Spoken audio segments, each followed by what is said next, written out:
Hello and welcome back to the World Championships 2018 for Yu-Gi-Oh! I'm joined with Jerome McHale and Robert Voyagin, and we're here with this crowd full of fantastic people to witness a crowning of a new champion. That's right, we've got 2 duelists left in each division, and that's one too many. There's not enough room in this town for both of them, so we need one last round to determine who is the world champion in Yu-Gi-Oh! Both in Dragon Duel, the All Ages event, and in Duel Links. Indeed. Choose your side, red or blue. We'll see which one will be crowned this year's world champion. The crowd has been invited to do the same. They're participating in a stamp rally.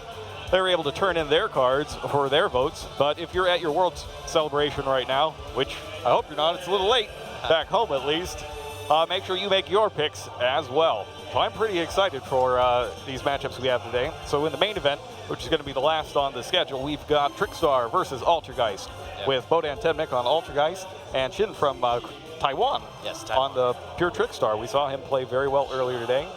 That's going to be a pretty exciting match, I think. We talked over that multiple times about how that would be possibly the most interesting final, so I cannot wait to see that. Yeah, I'm really excited for it. But before that, we got to get our new Dragon Duel finalists. Charlie Futch III from the United States is in his 2nd consecutive World Championship appearance. He fell short in the semifinals last time around, and in his last year of eligibility, he has made it to the finals. And he finds himself in a Goki mirror match against Kai Hettinger of Germany. What do we know about Mr. Hettinger? Not much. He's very, very solemn. He doesn't really talk too much, but he certainly has a very interesting deck that we've been talking a lot about today. Indeed, and I think you know something about that deck. You got it right in front of you. I do indeed. Do I? Or is yours not okay? What we also have in front of us are these awesome things that everyone's been getting given as they walk in, so they can join in with the festivities. You got to pick red or blue, and they also light up, which I like. Yeah, so on both sides, we were talking about Goki mirror match. We got the solemn Hettinger against the little bit boastful Charlie Futch III. Yeah, Charlie's on his 2nd time around, though, so you can forget a little bit of braggadocio. Yeah, no, I mean, he lost out in the top 4 last year, is that correct? That's right. To Ryan Yu. To Ryan. Yeah, who actually ended up getting 9th in the main event this year after he aged out. Yep. So Charlie's back with a vengeance. Goki mirror match. Both of them have a bunch of sweet tech on hiding your side. We have cards like Spell Striker. Indeed, I love Spell Striker. That's a good one. Yep, a ton of interesting choices. Less interaction, no trap cards. Anything interesting on Futch's side? Before we talk about that, we have a VT coming up very soon. My name is Charlie Futch. Oh, I'm from Indiana. I was here at Worlds last year, and that's it. I've played in some regionals. My strength is playing combo decks and doing well at big events. I think I'm gonna win because I know how to play my deck mostly better than everyone else, in my opinion. Ich heiße Kai Heidinger, ich bin 13 Jahre alt. Ich komme aus Deutschland. Ganz gut, ich habe sehr oft gegen Altergeist gespielt. Das Schlimmste ist bei Goki, da ist es eigentlich nur wichtig, wer anfängt beim Spielen. Ja. Vielleicht ein bisschen Erfahrung, weil ich seit 2014 spiele. Also ich versuch's.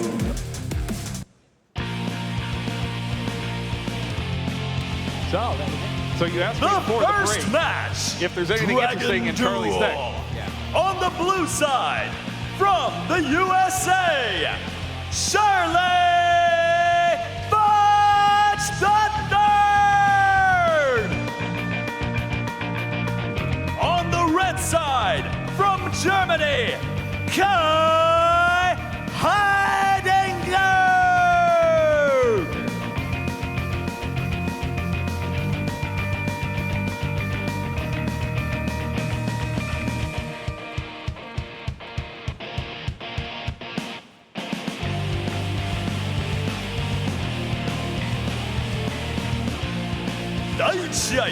Yu-Gi-Oh! World Championship 2018 Dragon Duel 開始いたします。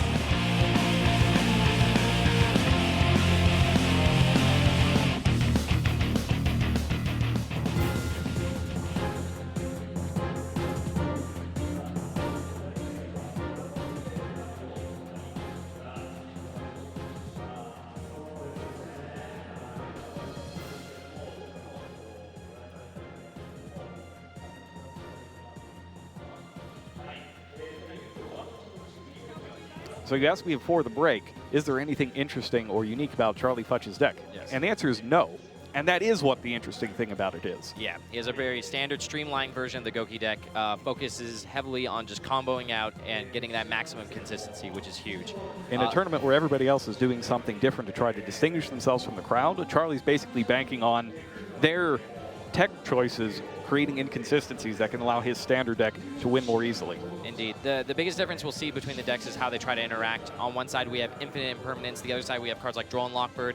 And another big defining aspect of Heidinger's deck is 3 main deck copies of Neospatia and Aqua Dolphin. Indeed, and I see he also has the Topologic Gumblar Dragon in his extra deck as opposed to the side deck as well. Right, so that means that he gains access to a different type of Goki combo. We may see him whip it out, but a lot of the times just extra linking with a Tri-Gate Wizard is typically enough. So we might see that in games 2 and 3 when we expect more cards like Wing Dragon Raw Sphere Mode and answers to the combo that can beat Tri-Gate Wizard. It's interesting though. Do the Goki Mirror Matchers do they really put in cards like Sphere Mode, or do they just take their chances? It depends on the list. I think that more recently in this tournament, we've seen a higher dedication to just hand traps rather than the answers to the field already.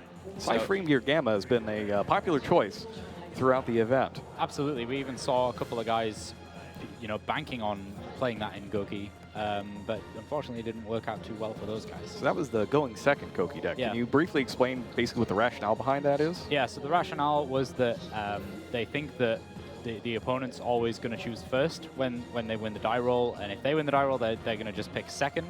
So with that deck, they're always going to get to go second when they want to, whoever wins the die roll, and then they built purely around that. So lots more hand traps than usually in the Goki deck. And then instead of trying to extra link at all, they are just aiming to be able to put enough damage on the board during the first turn after stopping their opponent and just OTKing right away. And I think that was a response to basically perceiving a lot of mirror matches being the case. Exactly. Which, and basically the 2 guys who brought that deck ended up playing against a bunch of Altergeist. Yeah. But it wound up not being the case. There really weren't too many Goki mirror matches, right? No, definitely not. It looks like Goki had the target on its head for the tournament, so we saw a lot of anti-meta decks like Altergeist. We saw Sky Striker, Pure Trickstar, just a ton of decks all trying to interact as much as possible. So going second, probably not the best strategy when your opponent's going to set up with a bunch of trap cards and ways to interact. So the semifinals in Dragon Duels were both Goki versus Altergeist, if memory serves me correctly. And in both cases, Altergeist, the deck built to take on Goki, was unsuccessful. Yes. 2 in a row.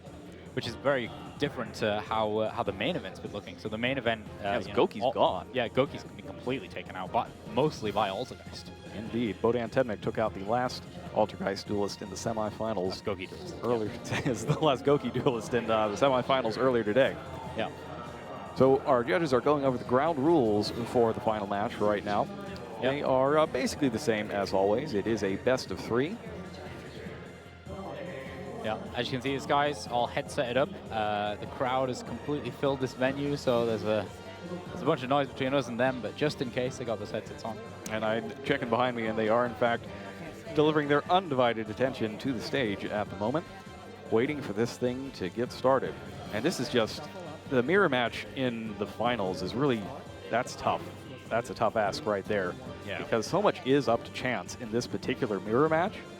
And, say something doesn't go wrong, something goes wrong in game 1. You want to make sure that you don't mess up your own combo in game 2 if you get the chance. Right. So, mental fortitude is the name of the game in this particular matchup. And also, having something that you can do to interact on your opponent's first turn. Yeah, exactly. So, I think that the die roll is going to play a big part here, but it's not the deciding factor because it takes good duelists to be able to stop their opponent at the right time with the right hand traps. Yeah, the big thing is that Futch also has access to Ghost Reaper and Wear and Cherries in the main deck, whereas Heidinger brings it out of the side deck. So Ghost Reaper and Wear and Cherries being a huge bane to the Goki deck, removing all the Isoldes from their extra deck so that they aren't able to accomplish their sort of bread and butter combo. Indeed. Yeah. In fact, during the pre-deck submission meetings earlier today, I saw Charlie talking to William about the merits of playing Ghost Reaper and Winter Cherries as he was still trying to figure out his hand trap lineup. But Charlie knew. He knew what he wanted to play. and it was Ghost Reaper and Winter Cherries. Yeah. Very good pick for this tournament overall, I think. In addition to the fact that they expected so much Goki, it also could be a big answer to Neospacian Aqua Dolphin. One of the cards you expect to be very good against hand traps. You get to look at your hand, rip one out. But if they have the Ghost Reaper, they can just respond with it immediately. Now they're down a card, and no Isoldes in their extra deck. Indeed, and if you expected a bunch of Sky Striker, you could even use it against that, but I'm not certain that either of these duelists did. I'm not really seeing any copies of Sky Striker in their extra decks. No. Not so much. Yeah, we talked a bit about how Ghost Reaper and Winter Cherries is interesting against Sky Striker, and that if they are playing the pure version, they normal summon Ray. Yes. It's sort of hard to beat them because they can just respond and get whichever, either Kagari or Shizuku that you have not targeted, or they just save whichever one. Well, that's the thing, though. You could choose after they use their yes, Ray. correct, yeah. So you have to play both, which is 2 slots in your extra deck, and that's not necessarily something that Goki can afford there. Yeah. Something that I'm finding quite amazing is that although both sleeves are actually red, because of the lighting in here, it looks like one of the guy's sleeves are red and one is blue. It looks awesome. I actually think they are blue. Yeah, oh, really? One They're side is blue, pre-sleeved. one side is Oh, red, okay. yes. Well, there you go. So I saw That's the probably players, why, yeah. In the fact, players were in the judges' room this morning, they the judge waiting re-sleeved. room, Wow. re-sleeving for the finals specifically. There you go. Got to be careful with those when you're walking past the pyrotechnics, though. You don't want to singe your deck right before you go on stage. No, there was a large number of fireballs being cast just a little while back during the opening ceremony. Now this production is great. It Yeah. really got my blood pumping. If you tuned in at the very start, you got to see a performance by DJ Yummy and a Taiko drum crew. Yes. It was extremely entertaining. Yeah, big DJ Yummy fan. I'm super excited to see her out here. Honestly, the whole crowd was pumped. They were. Yeah, if you did not see that, you missed out. So make sure to check out the vlog. Right now we are deciding basically who's going to go first here. Yep. So they're Counting being, out the decks. yeah, they're being told to count their opponent's deck. Yeah, verify And- the content. Yeah. So Yeah, those sleeve colors are here to help you out in terms of which side is blue and which side is red. So Charlie Futch will be playing with the blue sleeves, while as Kai Heidinger will be playing with the red. Is he? Yes, right now they're counting the opponent's Oh, the decks. opponent's deck. Yes, okay. yes. I initially thought that Yeah, I there thought it was might have been a little reversed. bit of a switcheroo, but not quite. And it's not like it hasn't happened before. We've had entire Burning Abyss decks exchanged on stream. Indeed, yeah. That was the 2014 NAWCQ, maybe? I believe so. It was Frankino's. Joe Frankino, you probably know him if you've been to a number of Yu-Gi-Oh! Championship Series events. One of our regular judges. Indeed, and now coverage writer. Indeed. So yeah, we had just a miscount of one of the decks there, so they're having another good count to make sure that everything is all good before the match starts. You don't want to have anything go wrong in front of a crowd of thousands, would you? No, that would be bad. Everything's got to be on the up and up. Yeah, exactly. Which is why pretty much the whole judge team is stood right there next to them. So when we were coming in, you know, we talked about the Thunder Sticks, the blue and red sticks that you bang together make a lot of noise. Yeah. You see them at basketball games a lot of the times behind the opponent's basket to use during free throw shots to make them miss. So everybody got them on their seats, and the judges came in and they also got them on their seats to cheer. Yeah. And they're sitting there like, what are we supposed to cheer for? We're impartial. We're supposed to Yeah, ref exactly. this thing. So I proceeded to go and steal them because I kept banging mine too hard and breaking them. That's what happened there. So as you can see on the, well, actually, no, you can't see the overlay yet, which is good. Possibly a little too much enthusiasm on the Thunder Sticks. Yeah, a little bit too much. I'm a big fan of those things, so you know, got it with. I was trying to get just some reaction from the crowd. Yeah, we had a few guys who were waving at me with the sticks. So that was pretty cool. Well, the key was we had to get them during the stamp rally while they were picking their winners. Yes, exactly, yeah. And then they just waved the ones that they thought were going to win. So yeah, there was pretty 50-50 whether they were going to wave the blue or the red one. I didn't really see a pattern of blue or red, but Speaking of who's going to win, who do you guys have? Before this- any dice rolls, who are This you one, thinking? I think I'll take Charlie. Charlie's been here before, essentially. He knows what it's like to fall just short, and I think his experience in this situation is going to help him keep a level head and get this done. You think that on top of the fire, obviously, from last year, right? Yes. I mean, it got so close, yet so far, lost to his friend, Ryan Yu, Yeah, and now he's back. That's the thing, you know, Ryan Yu, good friend of his, he saw him win that and then come back again this year, and Yeah. I'm certain that he wants to do the same. Exactly. How do you feel over there, Luke? Who do you think? I think I'm going to go with Kai. Yeah. I think he was playing Goki at the EUWCQ, and yeah, that's, you know, him following through with that is, you know, that's my reasoning behind that. All right, we only got moments left. Who you got? I think I got my man, Charlie Futch, USA, primarily because of his choice of main deck, Ghost Reaper and Winter Cherries. I think that will definitely give him an edge in the matchup, and I think it's just lined up so well against the Neospatial and Aqua Dolphin that seeing that interaction might just completely turn the tables, even if Heidinger wins the die roll. All right, well, if you're watching at home, let us know who you got in the chat. Yeah. Comments, if they're open. We're not going to be quite there yet, though. I've just heard that, yeah, we're going to have a double check of exactly how many cards each player has in their deck from the deck lists. So we're going to have to go find those. Interesting. Well, we have the deck list right here. Let's see how many they're supposed to have. We could run over and hand them, but I think it's much further than where they've got the deck list stored. No, you can't use all your energy now. We still got a full match to That's cast. a good point. And then we got another one later on. Yeah, running you all the way over save there. your energy. Yeah. I'm just coming back on the up from my jet lag. I kind of dip as the day goes on, and you know, kind of come back up. So yeah, during the interlude we had today, I was on the down, and then had some pizza, and then back up. It's gonna work out. It's working out at the moment. Let's see if I can. I was doing good. I got a little pumped up, waving the sticks drum, around. yeah, the It was drums great. was amazing. Drums, That got me really going, I must say. Yeah, I mean, I'm still so excited to see the DJ come. So from there onward, seeing everyone dance, everyone's so excited to be here. Yeah. Oh man. Like, shout out to that one guy who was in the back just going crazy the entire time. Yeah. I want everyone to be like that guy. Yeah, he rules. Exactly. Every club you've ever been in, there's that one person, they don't know how they're dancing, but the limbs are moving and stuff's happening. That was that one guy who's in the back just now. He's the man, and Yeah. I hope he gets super pumped for the rest of this tournament as well. I hope so. I hope the camera guy manages to find him in the crowd, because that would be amazing. All right, so I'm taking a look here, and Heidinger should have 29 monsters, 13 spells, for a grand total of 42 cards.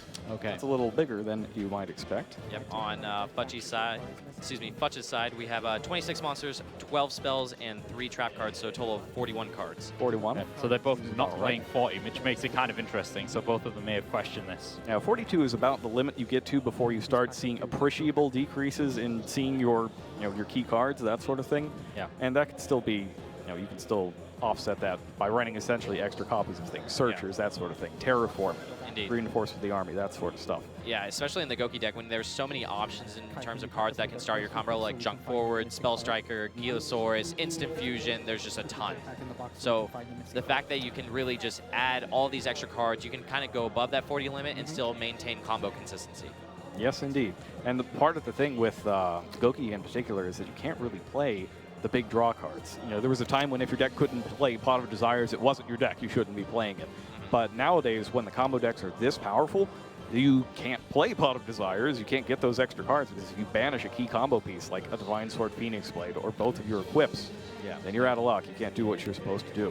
Yeah. Right. Yeah. When Pot of Desires first came out, it was used for consistency in decks that played just 3 of everything. So yeah, that was just a couple years ago. It was actually right before a previous World Championship. And the whole thing with Pot of Desires, it was the Dark Illusion. That was the set that just came out.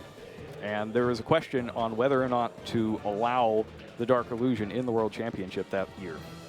And it was an argument over, well, yeah, of course we should, versus it's a massive disadvantage to everybody who hasn't had it for 3 months, because Pot of Desires is a complicated card. Yeah, it completely changed how we looked at deck building, like you were mentioning. It rewarded decks for playing 3 copies of cards, like Blue Eyes would be an example of one. Yes. They don't really care how many cards they banish from their deck because they have so much redundancy. And decks that need key cards, like combo strategies such as Goki, you were talking about Divine Sword, other equip spells that they really need to send to the graveyard, or Octastretch that they really need to special summon from the deck. Banishing any of those would be super detrimental. yeah, huge risk, really huge risk. But we saw it pay off in decks like Blue Eyes. That was in the World Championships in 2016. Yeah, Blue Eyes in particular. That was what, back in Orlando? Yeah, back in Orlando. Yeah, that was being played back then. That was a very interesting tournament as well. Yeah, there was a huge discussion as well of 2 versus 3 on Pot of Desires. Yeah, that was always an interesting one. Yeah. Because 3 is obviously when you're desperate for the advantage in the deck. You really, really want to see it. Whereas 2 was more like you kind of want to see it, but you want to see 1 and exactly 1. Yes, you don't want to see anything more than 1. But you want to draw it more than 15% of your games. Yes, exactly. So you can't just play 1. Yeah, I've always been a fan of 2.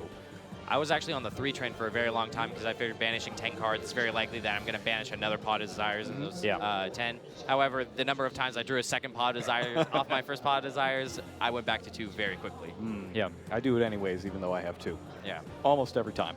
Yeah, But I am legendarily unlucky for that sort of thing. Yeah, I flip-flopped a lot. Well, just know that by me drawing all these Pot of Desires, statistically, you aren't. That's basically how it works. Law of large numbers, right? Yeah. Yep. All right. So one thing from Charlie Futch's side deck that I found interesting was Magical Midbreaker Field. Yes. And I don't think we saw that at all in the entire tournament so far. No. Hasn't been played. Yeah, so in both, I don't think it was very popular in the European WCQ either, right? It was in the North American WCQ, we didn't see it at all. How about in the European side? Sorry, say that again. I was getting information in my ear. No worries. Magical Midbreaker Field. No, not at all. We Yeah, didn't get it at all. The region I think it was the most popular in by far was OCG, the Asian region. Yeah, so we see it as a mainstay, usually a main deck card in a lot of the Goki decks, but they're more combo oriented. They're usually playing cards like Armageddon Knight, Destiny Hero Malicious. They're going as far as they can because they have access to these additional link monsters that can even combo further than what we've seen at this World Championship thus far. But it is a card that can give you a huge edge against all those hand traps. Indeed. Yeah. And I'm actually a little surprised, like, for example, that Charlie didn't main deck Magical Midbreaker Field, especially if he expected a lot of Altergeist. Indeed. All those targeting effects. Yeah. For those at home who don't know what it does, please tell us. What does Magical Midbreaker Field do? So you could only activate it at the start of main phase 1, and you can't activate any other field spells while it's in play. Now what it does is it prevents your monsters from being targeted or destroyed by card effects during the main phase 1. I believe it's just main phase 1, correct? Yes. You can't target monsters or your opponent controls? So activate this card at the start of your main phase 1 or 2. Oh, or 2, okay. During each player's main phase 1, monsters on the field cannot be destroyed by their opponent's card effects. Also, neither player can target monsters their opponent controls. And then you cannot activate or set field spell cards. So when I first saw this card, it was actually used in combination with set rotation. Ah, Yeah. okay. Yeah. That makes sense. That's a good Yeah. one because your opponent couldn't just Right, yeah, flip so it you up. give it to your opponent and then they can't play any other cards. Right, 'cause Yeah, they have to especially if flip you're it playing a combo deck like Spiral, right? Like they really can't flip it because then all of your combos just go off. Yeah, it's pretty powerful.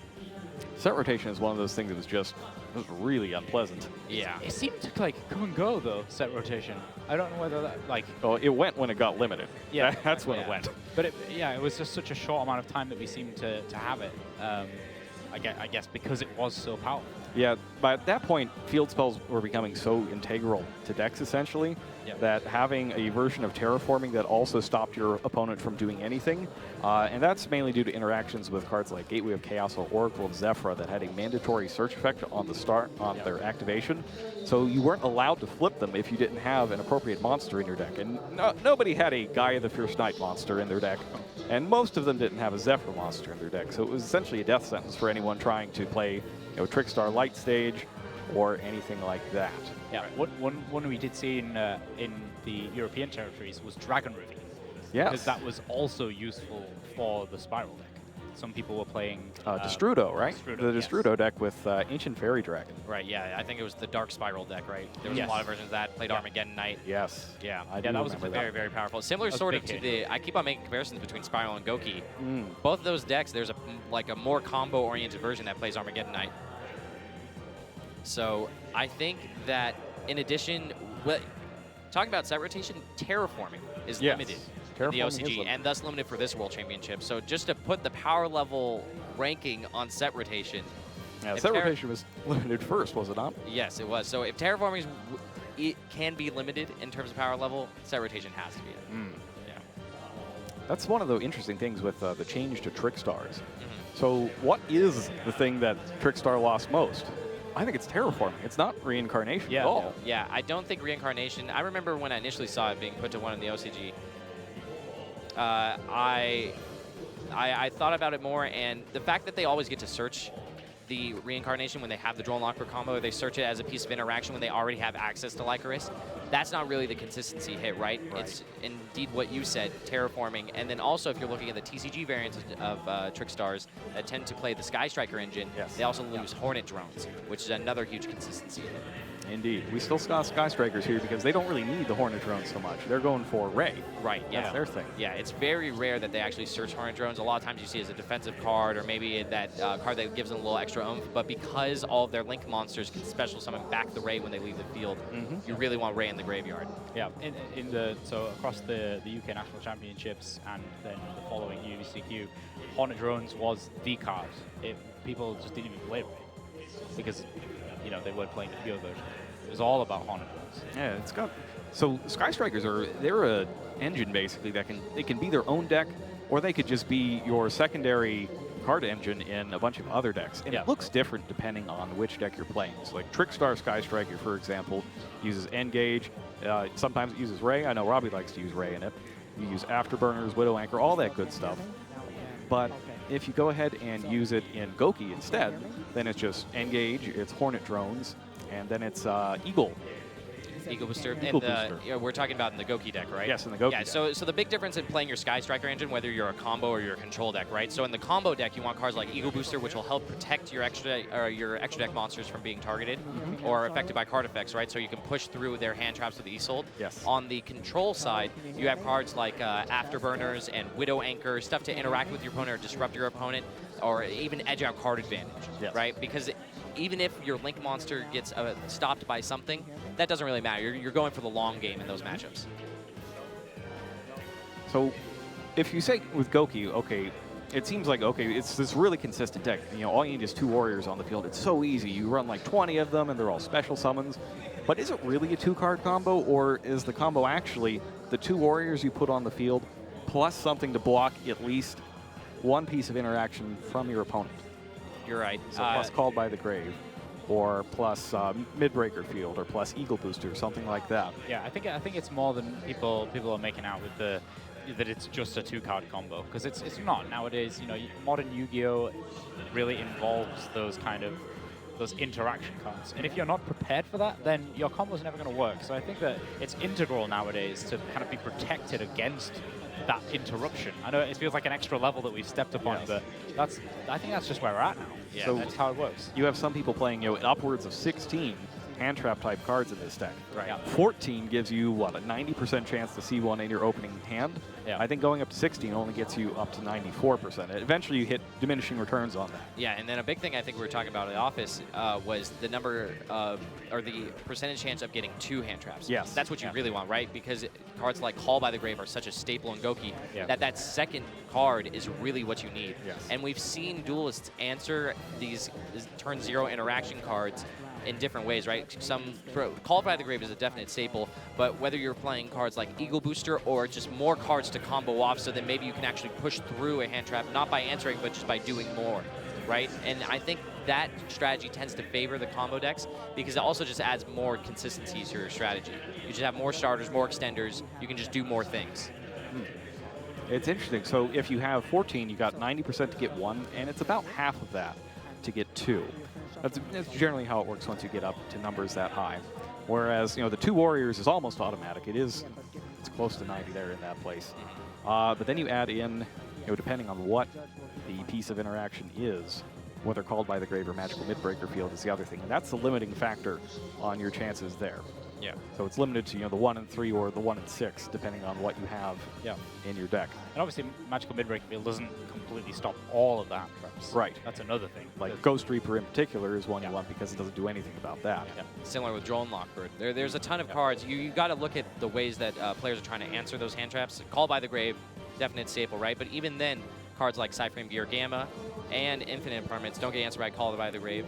Similar situation with Midbreaker Field. You have cards like Drone Lockbird, Ghost Reaper, Winter Cherries, once again being all-star. Then Neospatial and Aqua Dolphin. You still have Ghost Reaper and Winter Cherries.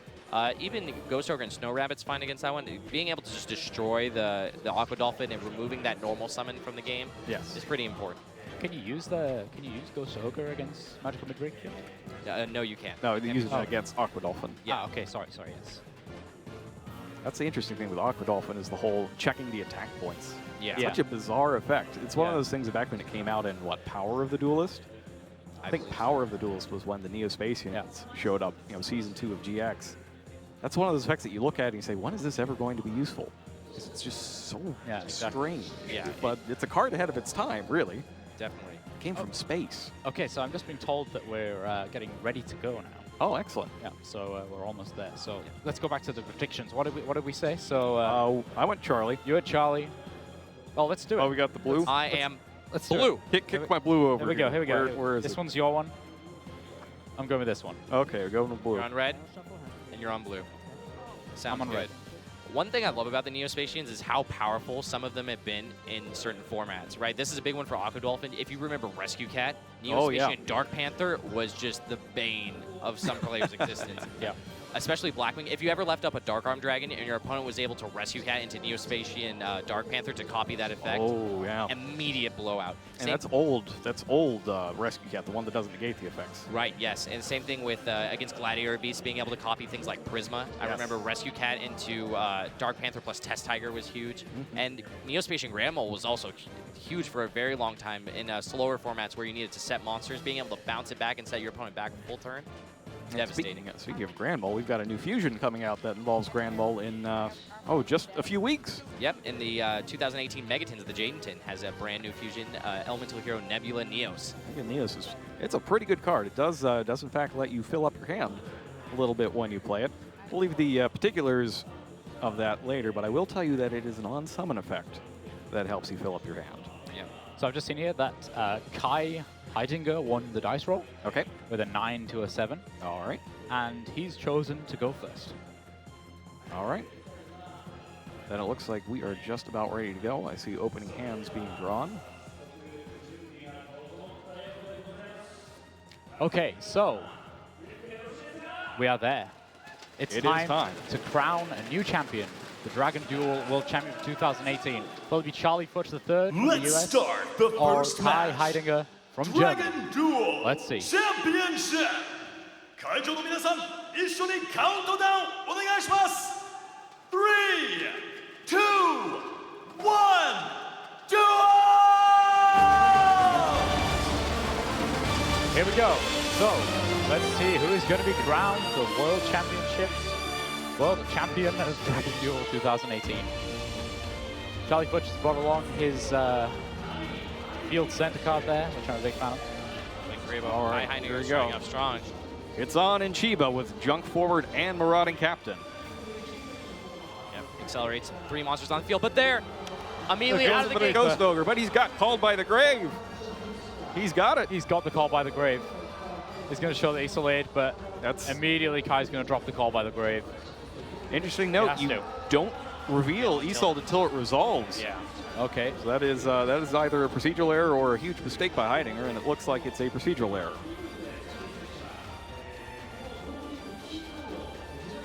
Since Isolde, wow, that's huge. That's a huge start. That is big. Yeah, we were talking about cards that answer these particular turn 0 interaction items. Call by the Grave the best. It is indeed. So Charlie's needing another one. One thing to note though is that Heidinger had to use Octastretch right there. Yes. So if he probably does have another one in his deck. I do believe that is the case. Indeed, yeah. So as long as he didn't draw it, he will still be able to use the effect of Isolde sending the Divine Sword to special summon it. He could also send both equip spells to special summon the Headbat, which he just added to his hand. Right. So that means he definitely still has the Octastretch in his deck. Yeah. The one thing is, though, he's basically losing out on one search because he already had to use Octastretch's effect here. Right, but because he was able to accelerate an additional monster onto the field thanks to Junk Forward and Marauding Captain, I don't think it's going to matter. It helps make up for it. Yeah, exactly. That's what this deck's all about. Being able to put just a number of materials onto the board to be able to make Isolade and then follow up with the rest. Oh! Follows up with Impermanence on the second effect of Isolde. Okay, so here's the question. Did that Junk Forward Marauding Captain make enough materials? It's definitely looking a bit rough. I don't know, Heidinger did not search rematch, did he? No. He already has a copy in his hand. He already has one in. Yeah, that's why. All right. But without a Goki on the field, he still can't use Headbat. All he has is a Octastretch in the graveyard, correct? That's right. He doesn't have the, he doesn't have a second Goki either. Yeah. So he's out. He's out of gas. Yes. Interesting It depends start on the here. rest of his hand, though. If he has that Spell Striker, for example, he could push forward more, summon an Invoker, get another Goki from his deck, put those 2 monsters in the graveyard, and keep comboing off. But it looks like he might have... I don't think he can because he added Suprex to his hand with Isolde. So he can't summon you're right. a Suprex. You're right. That's the only one. Okay, well, the Charlie Futch, he had to use 2 cards out of his hand there to be able to stop Kai Heidinger's combo. So After that, it only takes 2. yeah, exactly. And with 4 cards after he draws for turn going second. He already activated both effects of Isolde, and they are both hard once per turn.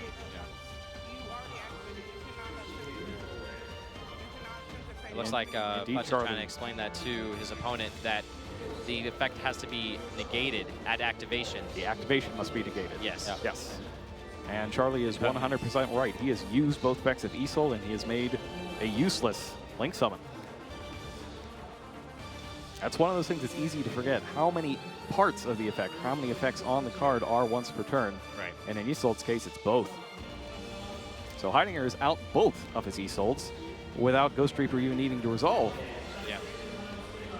Charlie is jamming through his phases, and he has Speedroid Takata on board. Probably the best start in the whole Goki deck. A single card gets you an immediate rank 3 without a normal summon. And he didn't draw the Chikinborg, so he gets the full value out of that Terror Top. Yep. Good start. Multiple pieces of interaction on the first turn. A rank 3. And Heidinger, he's got, I don't think he has anything else. I only saw spells and the cards he searched. Yeah, doesn't look like it. So Goes very well for Futch. indeed, despite losing the die roll, Charlie Futch is able to break serve and take this back. Yeah, does Heidinger have 3 cards left in hand? Let's see, he searched, Search no, he has, and Suprex. right, and we know he has rematch. Yes. So that's probably the 3. So I don't believe that Heidinger has anything to say about this. I don't think so either. At this point, it's a matter, I believe, of just trying to win the duel outright. Yeah. You definitely don't want to give Heidinger another turn. Indeed. Yeah, while his hand isn't good enough to break an extra link, right, it could just be 1 card away from doing something. When you have the opportunity in the duel, you have to, especially with these combo decks. Yeah, and especially in the finals. Take it. Yeah. You have to put them away right now. He's still got to get through this isolate of Kai's, though. Indeed he does. Yeah, you're able to Isolde during your, excuse me, Nightmare Cerebrus during the combo, right? You can easily summon that monster. Cerberus needs to take 1 in the main monster zone, does it not? Oh, maybe. I Special remember it's a summon special summon monster monster. in the main Let me monster check very quickly. While we're checking on this, Kai is taking a look through his own extra deck. Main monster zone, but I guess you also have cards like Firewall Dragon, Yeah. right, and Nightmare Unicorn if you're able to go that far. Yes. Even actually Trigate Wizard. Trigate was Yeah, there's so many cards to get rid of it. But in Trigate's case, I wonder if you banish it or just attack for the double damage. You're right, You might yeah. actually get more out of it that way. Right. A tricky Trigate Wizard. Yep. Isolde's effect pays the cost with Divine Sword Phoenix Blade. Pays the cost with. Well, that's an ironic phrase considering the huge number of free cards that thing gets you. Yeah, definitely. He's going to pay the cost quite a bit with these nightmares, but Sword just keeps on coming back. You can't see it, but there's massive air quotes around pay the cost. Yeah. My favorite pay the cost was definitely Genix Undine. Yeah, Genix Online was a strange one. Pay the cost. Well, the cost there is putting Genix Controller in your deck, really. Yeah. A lot like Brilliant Fusion and Garnet. RA Scorpio and Goki rematch are now added to Charlie's hand. Yep, he's going to activate rematch. Give back 2 Gokis. They're going to tag in. You thought they were out. You thought they were down. But they're back in business. Kai Heidinger is certainly hoping that that is indeed the case for him. Yeah, I think at this point, Kai is just waiting to see if he can get any more information from this. But True to its name, the Divine Sword Phoenix Blade rises from the ashes back to Futch's hand so that he can keep on fueling these nightmare monsters. You know what I want? I want a Divine Sword Sacred Phoenix of Nephthys Blade. That would be awesome. That would be absolutely awesome. Firewall Dragon hits the field. It's doing its thing. Yep, so the big piece to this combo is going to be Firewall Dragon. That's what really allows you to accelerate all these monsters on the field after you've gotten a rematch and gotten the materials necessary. Every single time a monster leaves the zone that Firewall points to, Futch is going to be able to special summon another monster from his hand, and thanks to the Gokis being able to search additional monsters every time they're sent to the graveyard, that's a lot of free summons. Important rules note with Firewall Dragon, though. No matter how many monsters leave the zones it's pointing to at the same time, you still only get 1 trigger. out of the effect? That is a question that seems to come up quite a bit. And frankly, I think Firewall Dragon's good enough just getting it once every time a monster leaves the field. Yeah, let's be honest. We don't need to summon any more monsters. One is perfectly enough. All right, so Charlie's got Italy on the field there. He receives his deck back from the judges. We are using the same procedures as earlier in the day today, so the judges are doing the final shuffling. Unfortunately, they're doing it off scene, Luke, so I'm afraid you can't admire their technique. No, it's a real shame. I've been keeping it quiet because I usually get ridiculed, but I hear you guys, you're also a fan of shuffling, right? Oh, yeah. Yeah? I was shuffling a bit when DJ Yummy was on. But Oh, that's the oh only yeah. kind of shuffling. That sort of shuffling, yeah. Oh, okay. Oh, okay. I just try to make more draw cards than search cards, so we shuffle less. Yeah, better keep that on the download then. I'm a huge fan of the way people shuffle. Always tells something about their character. And we've seen plenty of shuffling from all of our duelists here at the World Championships.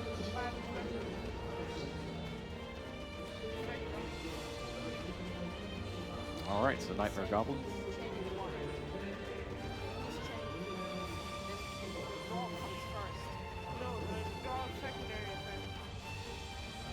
All right, looks like they're trying to figure out how the chain links were ordered and when Butch is supposed to draw that card. In fact, this is exactly what got Charlie in trouble yesterday. Yeah. So I found the resolution to our thing about Firewall Dragon not being able to do its thing earlier, and it was a case of his opponent pointed at his cards and, you know, basically pointed at them in a bad way, so that it would be a so that Ibli would be on the field first because of Mermaid.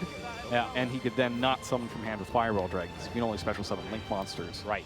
In that case. And this is why you should actually just never let your opponent do that. Yeah. Like, don't let them tell you what your play is. Yeah. I mean, I don't really think he needs this draw off of this Goblin anyway. He's probably got enough materials on the field. No, but this could be a Things case going. of Kai trying to get him a penalty. So that could possibly be upgraded later in the match. It could be right. Yep. So Charlie's going to use the effect of Firewall Dragon to bounce away his opponent's Isolde, as well as add back Ibli from his graveyard. That way he can normal summon it using the additional summon from the Nightmare Goblin and bring back the second copy of Nightmare Goblin. So now it's a race to 8,000. He's got 25 and 1,000 with the monsters in that column. He's got a Nightmare Goblin co-linked, which will have 1,300. So 1,000, 1,300 is 23 plus 25 is 48. He's nowhere close to enough quite yet. There's a bit more to be done yet, though. Indeed. Charlie thinking on his next extra deck summon. To be clear for our viewers at home, the World Championships duelists are encouraged to see the match out to the end. So that's why, you know, a lot of you may be screaming at your screens right now. Kai should be moving on to the next game, but yeah, that's the reason why. But as you can see before, just like with that Firewall Dragon there, it's entirely possible if Hutch will make a mistake. Yeah, exactly. I looked like even here he was a little bit uncertain about what he wanted to link away. It looked like he was going to get rid of that Firewall Dragon, but oh, he links away for Borlo Dragon, and I also saw a single card in his hand. He might just have Monster Reborn to really seal the deal. Going to special summon Octo Stretch off of the effect of Firewall Dragon. Link it away for Link Karibo.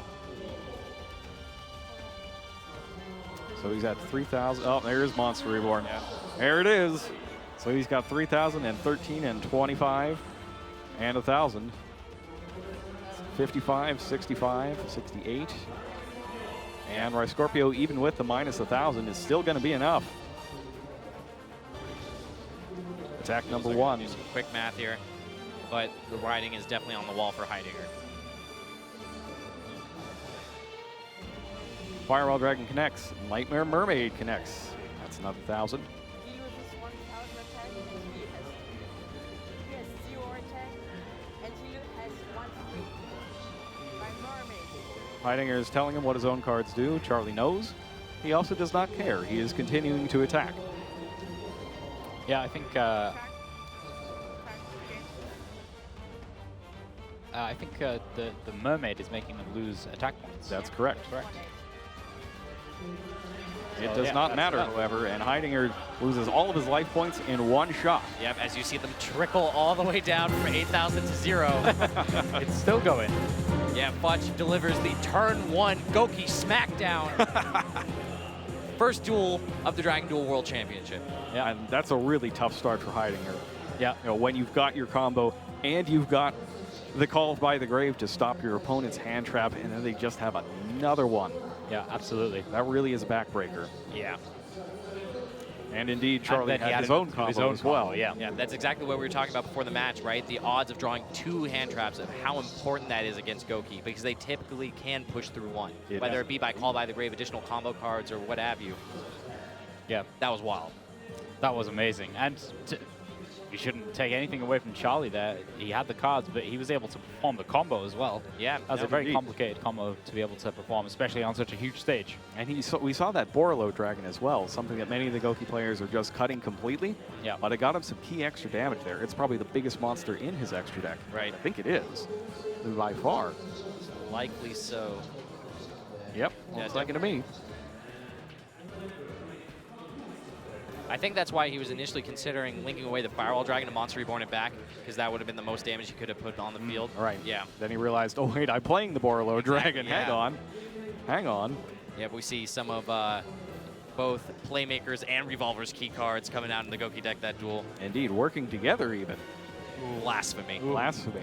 Yeah. Well, I suppose they were old foes in that secret project. But if you want to hear more about that, you really ought to be watching Yu-Gi-Oh! Reigns. It's an excellent amazing. series. It Yes. really It's is. very good.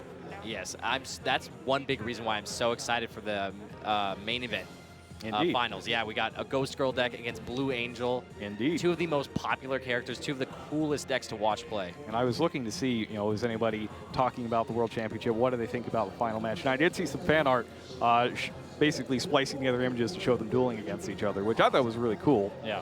So it seems that the fans are pretty into it. Yeah. I mean, As well. I'm pretty into it. I can't wait to see that duel. I think Blue Angel might have a bit of an advantage in this case because we are like smack in the middle of Idol Mania right now. There's one yes. group performing at the baseball stadium. There's another one in this building, just a few blocks away. Yeah. In this very large convention center as well. And then we have Trickstars in the finals too. Clearly pop weekend.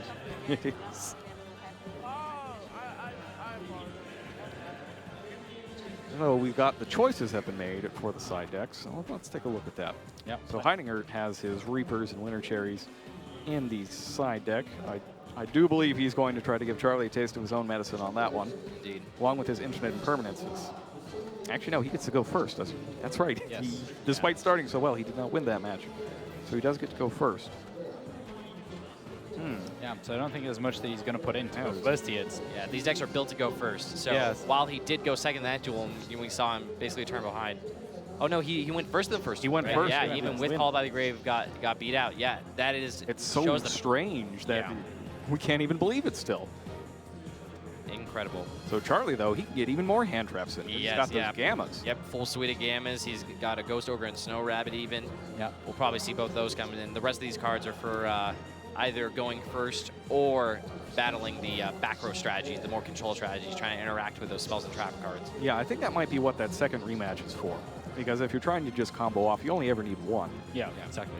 But if you got to grind through a bunch of traps, that sort of thing, then you might need the second one. Yeah, we saw Ghost Spell and Haunted Mansion make a huge breakout performance in this tournament, and I think that could be one reason to play the additional copy of rematch as well. Kai once again starting with junk forward. Oh, wow. It does look like we are indeed ready.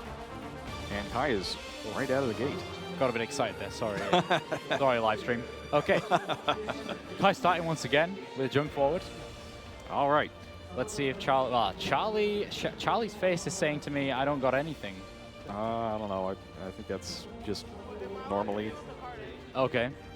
It looks like Heidinger is looking for a translation of a card. Looks like in Akihabara this weekend he might have picked up some sweet Japanese foil versions of some of these cards, but unfortunately does not help him when he's trying to figure out what the card effects are. Interesting. It's probably just one small aspect of a card, something like the full effect of Headbat or something that might not come up too often. Yeah, it's one of those things that people forget about quite a bit is that you need the Goki on the field already. Yeah. Like, Headbat isn't there just to be a free special summon. It's supposed to be boosting up the attack points of your monster. And the special summon is just a bonus. But these Goki cards are not quite being used in the way that Go Onizuka would do so. Yeah, But exactly. I do think you would approve of that last duel. Like, looking like you're on the ropes and then the big turnaround. Yeah.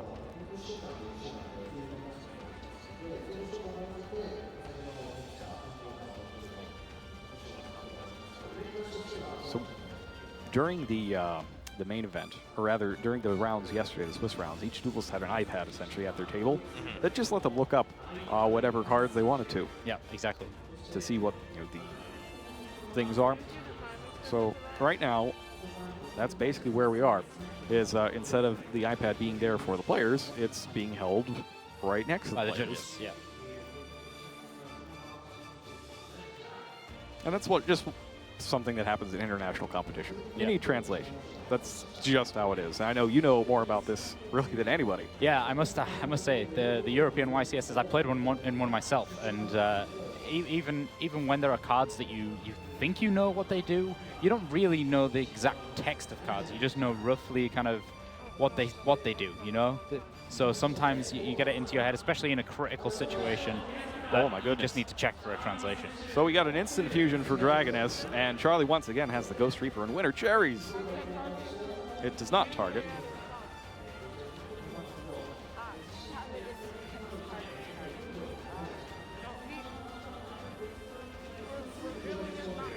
Reeling is not a cost. Yeah. There is no target. Heidinger has the call by the game again.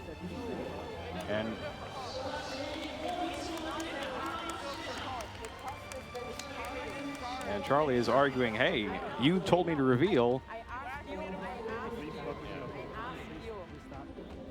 So Called by the Grave targets a monster in the graveyard and banishes it. And then the effects of that monster and the activated effects of monsters with the same name as that card are negated for the rest of the turn. So, yeah, we have a ruling dispute here about exactly where the card is being revealed, and Indeed, and it seems if you that play Called by the Grave.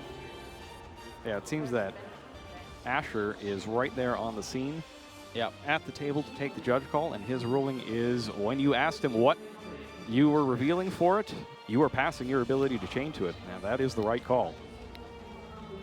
This is part of why it's very important not to use the incorrect terminology when you're talking about cards. So basically, Kai asked him for a target. Card does not target. It just reveals something at resolution. Yeah. And as a result, Charlie said, okay, here's what I'm using. And Kai Yeah. lost his chance to chain. Yeah, unfortunately, it's one of those situations where, That's stage lights. Yeah, That's well, stage lights every time. Kai's first language is not English, so it's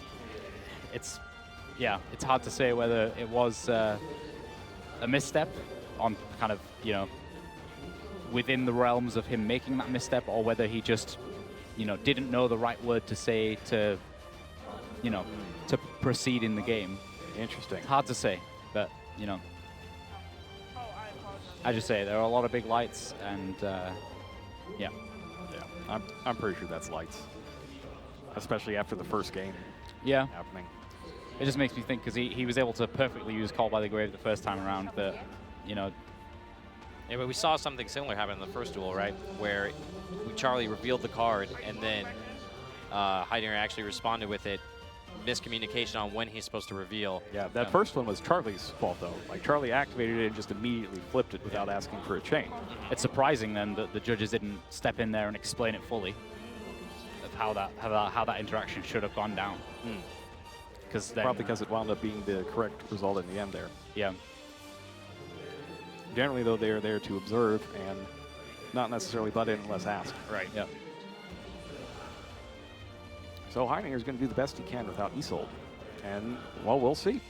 One of the skills of these combo decks is being able to play it when you lose one of your key pieces like this. Yeah. And we'll see if he can navigate it. Yeah, he seems to have a bunch of monsters, which is always what you want to see in Goki. And he's got the Nightmare Corruptor Ibli right there. Doesn't do a whole lot other than stop your special summons while she's on the field. But when normal summoned, you can special summon the Nightmare from your graveyard pointing to her. It's interesting how we're going to see Heidinger try to navigate this one. That Call by the Grave is going to be used more as a piece of interaction during his opponent's turn now, rather than a way to push through his own combo this turn. Yeah, that's right. They can take out a Goki. It's a little rough though because he now, well, Charlie now knows that it's there. Yes. Yeah. Still, is it really that easy to play around? Call by the Grave? Called by the Grave? No. It's not the easiest card to play around because it's a quick play spell.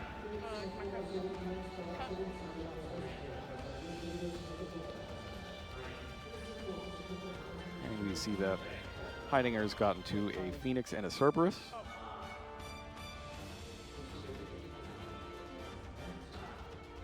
And he gave him Ibli. That's very interesting. I wonder what he's going to do with that. Or why he gave it to him. Does it really help you in this case? I don't think so. I think that because of how flustered he was after that interaction with Ghost Reaper and Call by the Grave, he's just trying to work it out as best he can, given the situation. It could be a case of, well, if you can't get a second warrior on the field because you can't special summon it, you can't get to your Isolde. So that could be the angle here.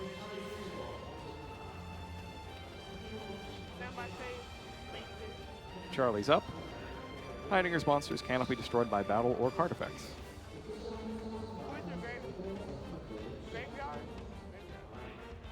Yeah, I guess Ibli doesn't help at all because it just turns into Mermaid. Looks like he's going to tribute it away for... Oh, Link summoned it away for... Just Mermaid. Yeah.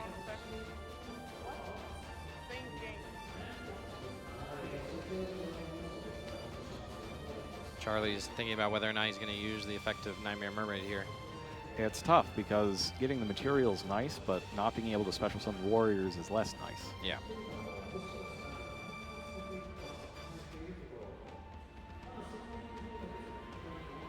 Doing a little bit of math. It's a high pressure situation right there. Yeah, definitely. Yep. It's a match point away.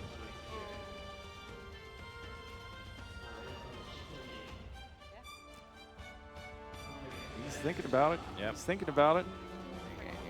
And he activates. Yep. He's going to discard Junk Forward. Special summon Ibli from his deck. You think that was the right play to use the Mermaid's effect? He might be trying to make, what do you think, Phoenix here to deal with the Call by the Grave? Is that why? Or what do you think, Jerome? Hey, is it set? Oh, yeah, that is it's set on the far left. That's probably what it's going to be. He needs one more monster for that, and he hasn't used his normal summon. But, I mean, all he's really doing in this case is forcing out the Call by the Grave. Yeah. Something. Yeah, but is he losing too much to force out this Call by the Grave, do you think? It really just depends on the rest of his hand. Yeah. Yeah, especially if he has an accelerant. Oh, no effect on Googie Suprex because of the Ibli. And right here, he can just Call by the Grave the Suprex anyway. Just going to get Cerberus. Heidegger lets it through, which is interesting. Strange. Surely you would just Call by the Grave it because it's going to be his last chance. Oh, you know, maybe he wants to take out a target from rematch. That could be true. Well, he would also do that by hitting a Super Exit there, right? No, because he might later on. Yeah. He wants to chain it to that so that he can't just fill his grave with more Gokis and just do Super X that way. Nightmare Cerberus, unfortunately for Charlie, cannot target either of those monsters. Right. He actually had a situation exactly like that in the finals of his WCQ in North America this year, where he summoned it and then tried to target an untargetable set of Nightmare monsters. Well, hopefully he's learned his lesson this time now that he's on the World Championship stage.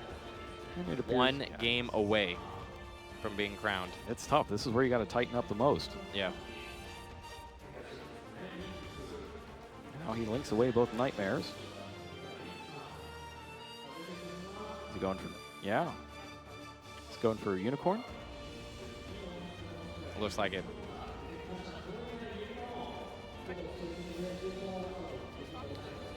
And he targets the set card.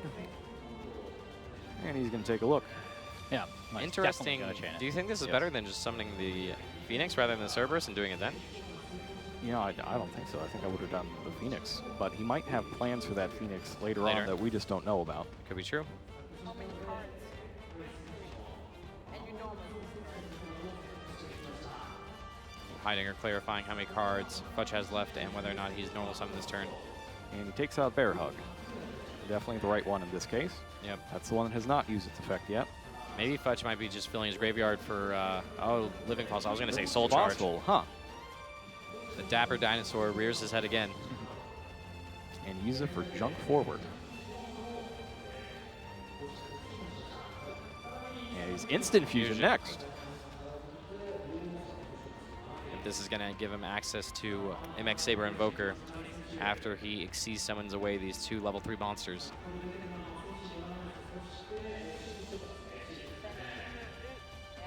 It's Xyz material, so it is not banished.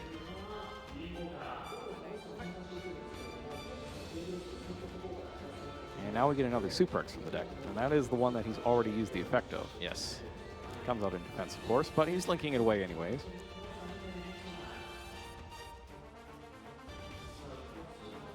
And Luke, I see you getting some statistics over there. What do you got? I'm just, yeah, I was trying to figure out if I could get the Dragon Duel statistics. Ah, okay. He's going to activate the effect of Isolde now. But it's not gonna give us much because they're both playing Goki. Yeah, that's true. Goki's definitely gonna win against Goki. I think you're right. I'm glad you're here. We needed a stats man for that one. Yeah. Yeah. 100%. What can I say? 100% of the time, the mirror match is gonna win 50% of the time. It's important.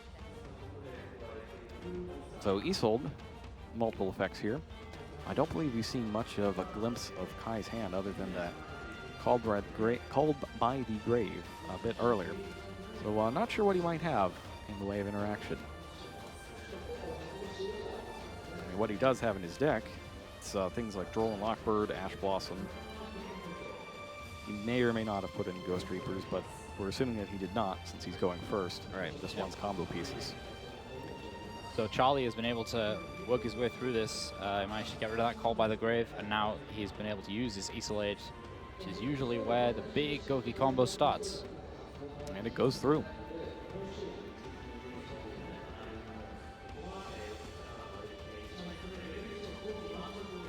Not doing any shuffling quite yet. Still have many searches to follow. Because of the co-link status of Heidinger's monsters, well, they can't be targeted by Nightmares, so Phoenix wouldn't be able to draw, or Cerberus wouldn't be able to draw. Bit of a difficult situation, even with all the cards that Charlie has here, to break up that board of Kai's. What he could do is he could get that as Borreload. Yeah, he could go back to that Borreload Dragon again. That would certainly help out. And See what he he decides. has to use the Isolde here because he doesn't have an open zone otherwise. Right. Yeah. Does he use the Unicorn? I think he uses the Unicorn. You could. He use the Unicorn to switch extra monster zones. No, goes all 3 Interesting choice. for the Borreload. That's a hell of a lot of material. Borreload. Yeah. Because that's the non-targeting, non-destructive out that he has to Heidinger's field. Ah, And he yeah. certainly can.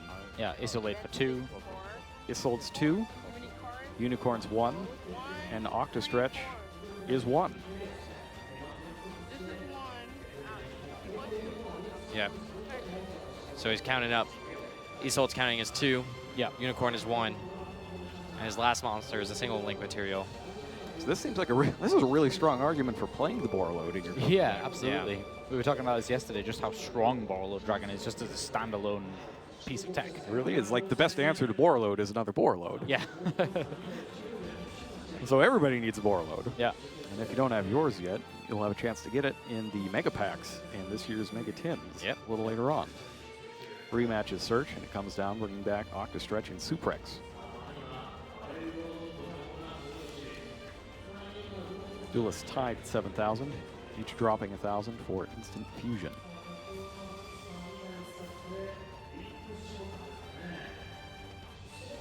Charlie, once again, is going to link away some of his monsters to summon Phoenix. There's the Phoenix with 1,900 attack points. Borreload is going to take the other Nightmare Phoenix. Huh? Which one? Take control. Takes control of the Nightmare Phoenix there. He can't target for the minus 500 until just now that they are no longer co-linked. So Cerberus goes down to 1100 and gets hit for 8. 1-1 at 100. Yep, Duel's clarifying 800 damage there. Yep. Now Phoenix is going to go through unimpeded.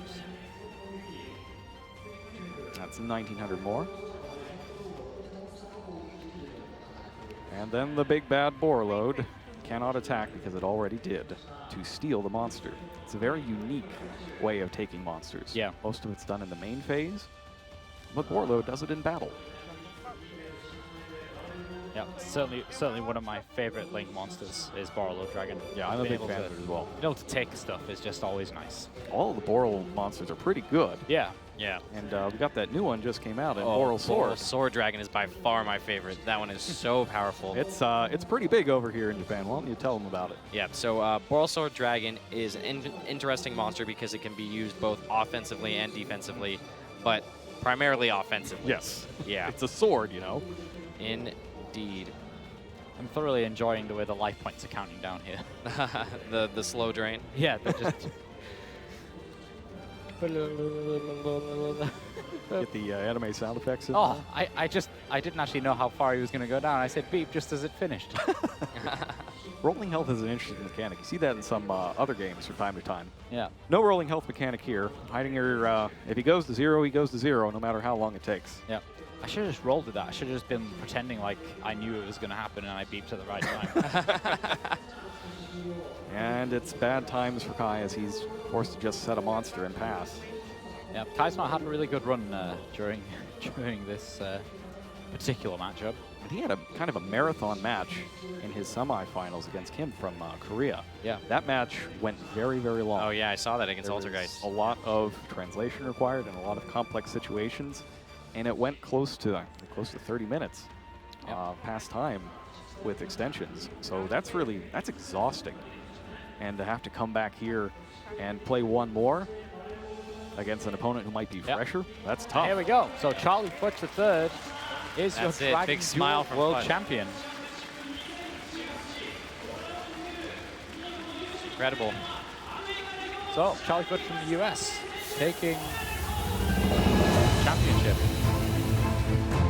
As the light points are rolling down on the screen.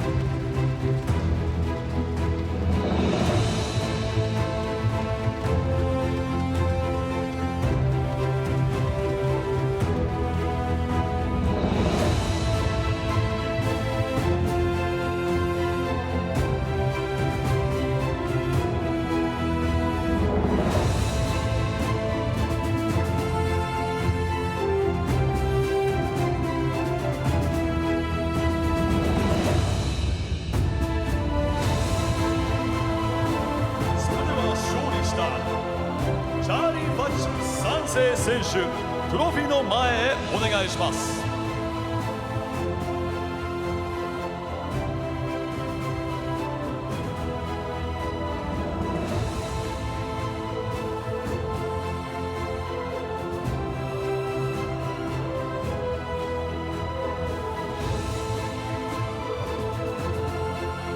The Yu-Gi-Oh! World Championship 2018 Dragon Duel Champion from the USA, Charlie Futch III!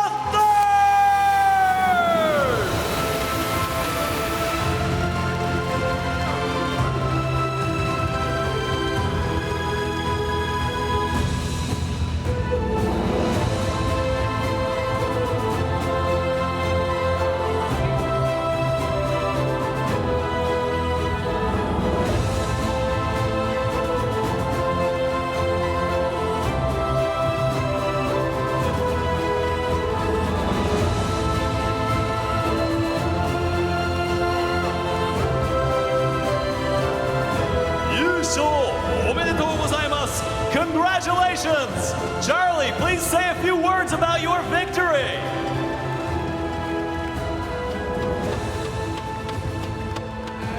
I had a lot of fun. とても楽しかったです。ありがとうございました。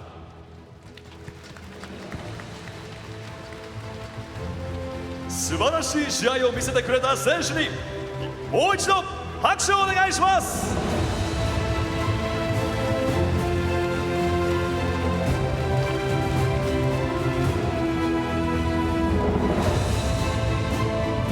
選手退場です。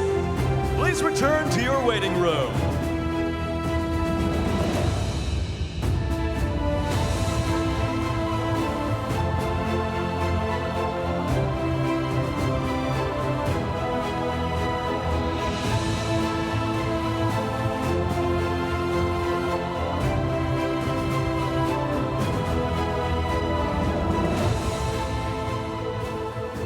There we go. Yeah. Crowned a new champion. Charlie Fudge III from the United States of America. Condolences to Kai Heidinger, who put up a good showing at the tournament, but alas, just one win short. One win short. So Charlie, he saw his good friend do it last year. He's done it himself this year. But next year, Charlie's going to be on his own at the World Championship. Ryan, unfortunately, was unable to make it to the finals this time around. Yeah, got a rough 9th place finish. Yeah. 1 spot away from the top 10.